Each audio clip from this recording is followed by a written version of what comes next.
आपसे मुलाकात हो रही है तो सबसे पहले तो इस बात की माफी मांगता हूँ कि पिछली बार मैंने आपसे वादा किया था कि मैं इंशाअल्लाह आपका शुक्रिया अदा करने आऊंगा, लेकिन पिछले 5 सालों में मुल्क में ऐसे हालात हैं कि एक दो जख्म नहीं सारा बदन है छलनी, एक दो जख्म नहीं सारा बदन है छलनी, दर्द बेचारा परेशान है कहां से उठे। हम एक दर्द से उबरते हैं और सोचते हैं कि फिरोजपुर झिरका जाके लोगों का शुक्रिया अदा करें, तब तक पता चलता है कि किसी और शहर में कहीं जुल्म सितम है। तो जिंदगी ने इतना मसरूफ कर दिया कि आपके बीच में आपका शुक्रिया अदा करने नहीं आ पाया था, उसके लिए माफी चाहता हूँ।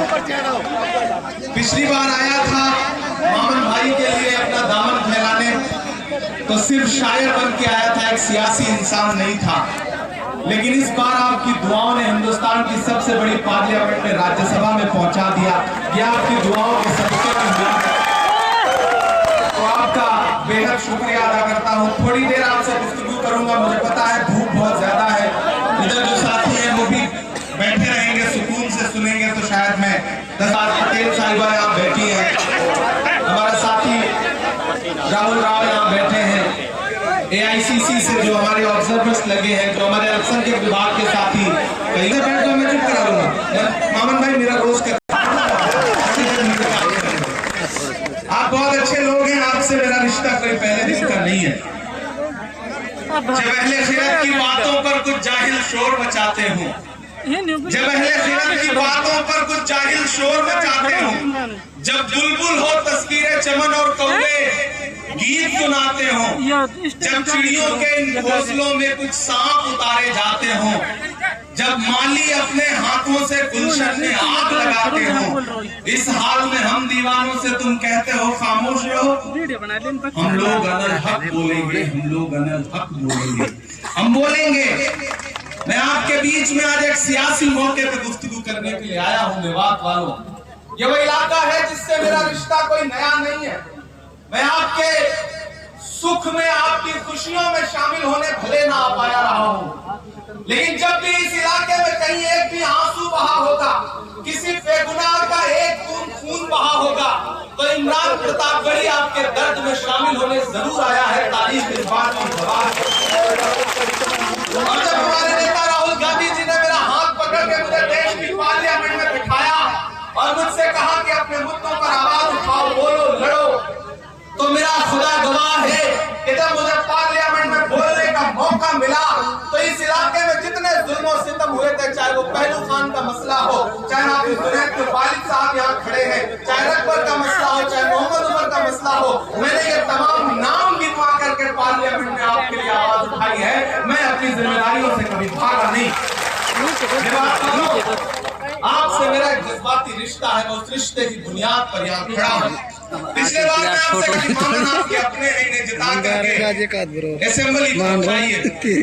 फिरोजपुर झिरका की आवाम का कि आपने सिर्फ जिताया नहीं बल्कि इतने भाई यार, और पूरे 5 साल मोबाइल घर के चैन से मोबाइल बनाना जैसे काम करते हुए,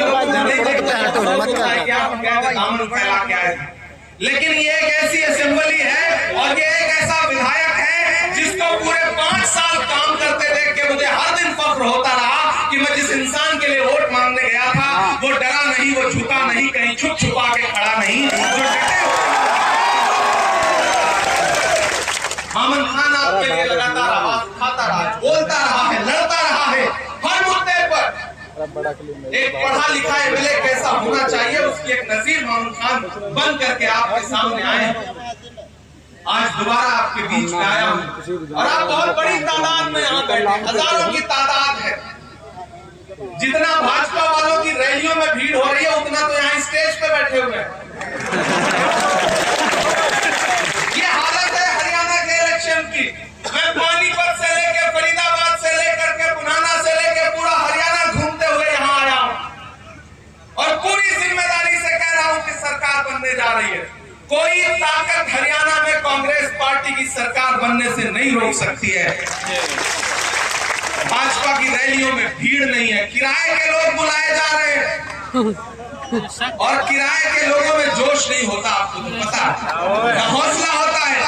प्रधानमंत्री जी रैलियां करने से बच रहे, उन्हें लग रहा है सैनिक के सर फूटे, हमारे कंधे पे जिम्मेदारी क्यों आए। वो यहाँ रैलियां करने से बच रहे हैं। अमित शाह जी यहाँ रैलियां करने से बच रहे हैं हरियाणा में, क्योंकि आंख मूंद करके भी आप किसी इंसान से पूछो दिल्ली में, मीडिया के किसी भी जिम्मेदार हाउस से, तो वो आपको बताएगा कि हरियाणा में कांग्रेस पार्टी की सरकार बनने जा रही है। मीडिया तो मीडिया, गोदी मीडिया तक बोलने को मजबूर हो गई है कि हरियाणा में कांग्रेस की सरकार बनने जा रही है। बेचारे एंकरों के मुंह से जबान निकलते हुए हालत में फंस जा रही है, लेकिन क्या करें, बताना पड़ रहा है, क्योंकि सच्चाई इतनी बड़ी और इतनी प्रचंड है कि उसे छुपाया नहीं जा सकता। ऐसे में मैं आपकी असेंबली में खड़ा होकर आपसे कहना चाहता हूँ कि मुझे पता है मामन खान बहुत ज्यादा आपके सामने बार बार उस बात को दोहराने की जरूरत नहीं है।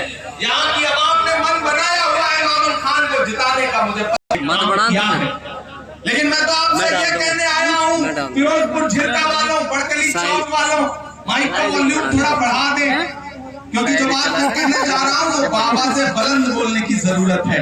एक ऐसा वक्त है जब आवाजों पे पाबंदी है, एक ऐसा वक्त है जब जहनों पे पाबंदी है, एक ऐसा वक्त है जब सोच पर पाबंदी है। ऐसे में अगर अपने इर्द गिर्द नजर उठा के देखोगे तो बहुत कम लोग हैं जो आपके मुद्दों में लड़ रहे हैं। मामन खान उनमें से एक है। ऐसे में मामन को किस तरह से मजबूती आप दे सकते हैं, हुसैन पहलवान साहब अपना लठ लेके आए थे मुझे माला पहनाने, और लठ उन्होंने स्टेज पे गाड़ा, तो मुझे लगा कि ऐसे ही नहीं दिल्ली में कहा जा रहा है कि हरियाणा वालों ने लठ गाड़ दिया, ये किसी से उठने का नहीं। सलाम है हरियाणा, सलाम है मेवात आपको,